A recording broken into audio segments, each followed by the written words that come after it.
আল্লাহ তাআলা বলছেন আলিফ লাম মিম। এই অক্ষরগুলি হচ্ছে বিচ্ছিন্ন অক্ষর, হুরুফে মুকাত্তাআত। এর অর্থ আল্লাহ ছাড়া কেউ জানে না।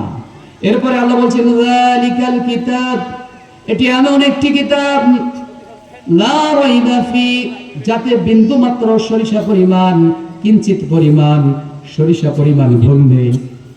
এই কোরআনের মধ্যে কোনো ভুল নেই। আল্লাহ তাআলা গ্যারান্টি দিয়ে বলছেন, চ্যালেঞ্জ করে বলছেন, পৃথিবীর মানুষ তোমরা জেনে রাখো, এই কোরআনের মধ্যে ৬,২৩৬টি আয়াত আছে। আমরা অনেকেই জেনে আছি যে ৬,৬৬৬টি, আসলে এটা কিন্তু সঠিক নয়, ৬,২৩২টি, কেউ বলেছেন ৩৬টি। যাই হোক, এই আয়াত রয়েছে, এই প্রত্যেকটি আয়াত হচ্ছে নির্ভুল, আল্লাহ প্রদত্ত, এর মধ্যে কোনো বিন্দু মাত্র সন্দেহ নেই। যদি কেউ মনে করে কোরআনে ভুল আছে, সন্দেহ আছে, তার সাথে সাথে ঈমান চলে যাবে। কারণ এই কোরআনের কথা হচ্ছে আল্লাহর কথা, এটা কোনো মানুষের বানানো কথা নয়। আল্লাহ বলছেন যালিকাল কিতাব, এটা এমন একটি কিতাব লা রাইবা ফি, যাতে বিন্দু মাত্র সরিষা পরিমাণ ভুল নেই। কেউ ভুলের কোনো অবকাশ নেই, কেউ ভুল বের করতে পারবে না। আল্লাহ চ্যালেঞ্জ করে প্রথমে জানিয়ে দিয়েছেন, পৃথিবীর কোনো পণ্ডিত, পৃথিবীর কোনো উপন্যাসবিদ, পৃথিবীর কোনো লেখক, কোনো গবেষক কেউ বলতে পারবে না এই কোরআনের মধ্যে কোনো ভুল, কে বলেছে কোনো ভুল আছে, কেউ বলতে পারবে না।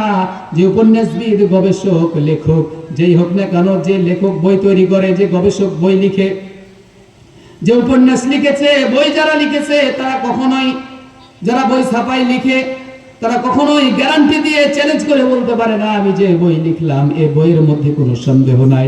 এমন কথা তারা সার কথা লেখে যে এই বইয়ের মধ্যে যদি কোনো ভুল থাকে ধরাই দিলে আমি উপকৃত হব, এই কথা কিন্তু লেখক বলে। কিন্তু এটা এমন একটি কিতাব, এমন একটি গ্রন্থ, এমন পাওয়ারফুল গ্রন্থ, এত পাওয়ার এই কোরআনের, যে কোরআনের মধ্যে বিন্দু মাত্র সরিষা পরিমাণ কোনো অবকাশ ভুল নেই। হুদাল লিল মুত্তাকিন, এটা মুত্তাকিদের জন্য পথ প্রদর্শক।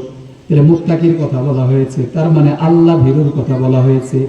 আল্লাহকে ভয় করতে হবে, শুধুমাত্র কেবলমাত্র একমাত্র আল্লাহ তাআলাকে ভয় করতে হবে।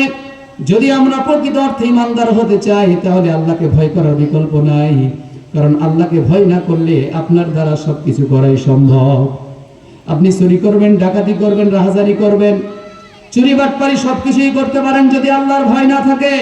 আল্লাহর ভয় যদি অন্তরে না থাকে, এজন্য তাকওয়ার প্রতি গুরুত্ব দেওয়া হয়েছে। ইয়া আইয়ুহাল্লাযীনা আমানুত্তাকুল্লাহ, হে ঈমানদারগণ, হে বিশ্বাসীগণ, আমানুত্তাকুল্লাহ, তোমরা আল্লাহকে ভয় করো।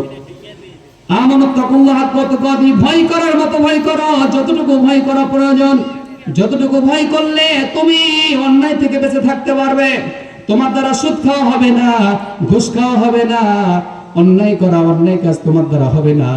কোনো মেয়ের সাথে তুমি প্রেম করতে পারো না। যদি ঈমান তোমার মধ্যে থাকে, বিয়ের আগে কিসের প্রেম? বিয়ের আগে প্রেম মানে হচ্ছে জেনা। বিয়ের আগে প্রেম কি? জেনা। কিন্তু এখন তো অহরহ ঘটতেছে, বলছে ওকেই তো বিয়ে করবো, সমস্যা কি? প্রেম করলে সমস্যা কি? নাউজুবিল্লাহ, যে বিয়ে তো ওকেই করবো, একটু আমোদ ফুর্তি করে নি, যতদিন বিয়ে না হচ্ছে একটু আমোদ ফুর্তি করি। নাউজুবিল্লাহ, চিন্তা করেছেন শয়তান কি অবস্থা? শয়তান আপনাকে কোথায় নিয়ে যাচ্ছে? শেষ পর্যন্ত আপনাকে জেনা করিয়ে ছাড়বে। বিয়ের আগে কোনো মেয়ের সাথে কথা বলা, ডেটিং করা, হ্যাঁ, তারপরে কি বলে মেসেঞ্জারে, হোয়াটসঅ্যাপে, টেলিগ্রামে, যাতেই করে, এখন তো গণমাধ্যম তো এখন বুঝতেই পারছেন দিন দিন লেটেস্ট হচ্ছে। আর ওই মহিলার প্রতি কি হচ্ছে, এবং কথা বলা সহজ হয়ে গেছে। এই ফোন যত দিন দিন লেটেস্ট হচ্ছে, কি হচ্ছে, মহিলার সাথে প্রেম করা আরো কি হয়ে যাচ্ছে, সহজ হয়ে যাচ্ছে, সহজলভ্য হয়ে যাচ্ছে। সম্মানিত উপস্থিতি, তাহলে বিয়ের আগে কোনো প্রেম চলবে না। তাহলে বিয়ের আগে প্রেম করা, কথা বলা, মেসেজ দেওয়া, ওই যে একটা হুজুর বলছে মেসেজ ড্রপ, ওর কানের পরে পরে কষে থাপ্পড় দিয়ে, মেসেজ ড্রপ মানে বেয়াদব কোথাকার, ননসেন্স, স্টুপিড। ও বলছে মেসেজ ড্রপ, কিসের মেসেজ ড্রপ? এগুলো বক্তা হচ্ছে কি, কৌতুক বক্তা। আল্লাহ রাসূল সাল্লাল্লাহু আলাইহি ওয়াসাল্লাম বলেছেন যে কিয়ামতের পূর্বে এমন কিছু পথভ্রষ্ট আলেম বের হবে যাদের দ্বারা মানুষ কি ক্ষতিগ্রস্ত হবে। এই পথভ্রষ্ট আলেম বের হয়েছে যারা বলে মেসেজ ড্রপ। কি যুব সমাজ দেখনি তোমরা? মেসেজ ড্রপ বলে না? আর একজন যে বলছে যে নারীদেরকে দেখলে কি হয়, কি হয়, শুনেননি আপনারা? মানে নিজের কি টেম্পার বেড়ে যায়, নাউজুবিল্লাহ। একজন বলছে যে আমার রিকশায় যদি মহিলা উঠে তাহলে আমার শক্তি আরো দ্বিগুণ বেড়ে যায়, নাউজুবিল্লাহ। তোবা তোবা, কি কথা বলতেছেন, চিন্তা করেছেন? কিন্তু রাসূল সাল্লাল্লাহু আলাইহি ওয়াসাল্লাম বলেছেন কিয়ামতের পূর্বে সবচাইতে বড় ফিতনা হচ্ছে নারী। যুব সমাজ, তোমরা নারী থেকে বেঁচে থাকো। নারী তোমাদেরকে একেবারে বিপদগামী করে দিবে, তোমাদেরকে ধ্বংস করে দিবে, কারণ নারী হচ্ছে বড় ফিতনা। রাসূল সাল্লাল্লাহু আলাইহি ওয়াসাল্লাম বলেছেন যে আমার উম্মত সবচেয়ে আমার বড় ভাই হচ্ছে যে আমার উম্মত কি গোপনে পাপ করবে। গোপনে পাপ হচ্ছে না, প্রেমিকার সাথে ডেটিং হচ্ছে না, দেখা সাক্ষাৎ হচ্ছে, মেসেজ হচ্ছে, এগুলো হচ্ছে গোপনে পাপ।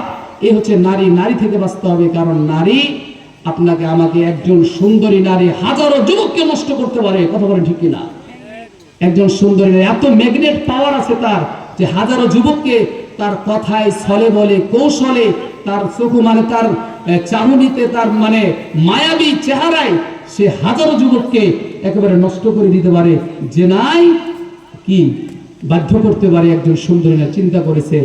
এজন্য এখন যে অবস্থা, জাহির যুগ আমাদের শুরু হয়েছে, এই নারী থেকে যদি আমরা বাঁচতে না পারি, আমাদের ভবিষ্যৎ প্রজন্ম একবারে ধ্বংসের কাতারে চলে যাবে। এটা কেন হচ্ছে? সেটা হলো আমরা এই নির্ভুল কোরআন, এই পাওয়ারফুল কোরআন, কোরআন হচ্ছে লাইট, এই কোরআন হচ্ছে লাইট, আলোর মতো। এই কোরআন আপনাকে জান্নাত পর্যন্ত পৌঁছে দিবে।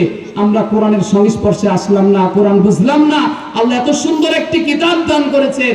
আল্লাহ তাআলা আমাদেরকে হুদাল্লিল মুত্তাকিন, হেদায়েত স্বরূপ পাঠিয়েছেন, মুত্তাকিদের জন্য হেদায়েত স্বরূপ পাঠিয়েছেন।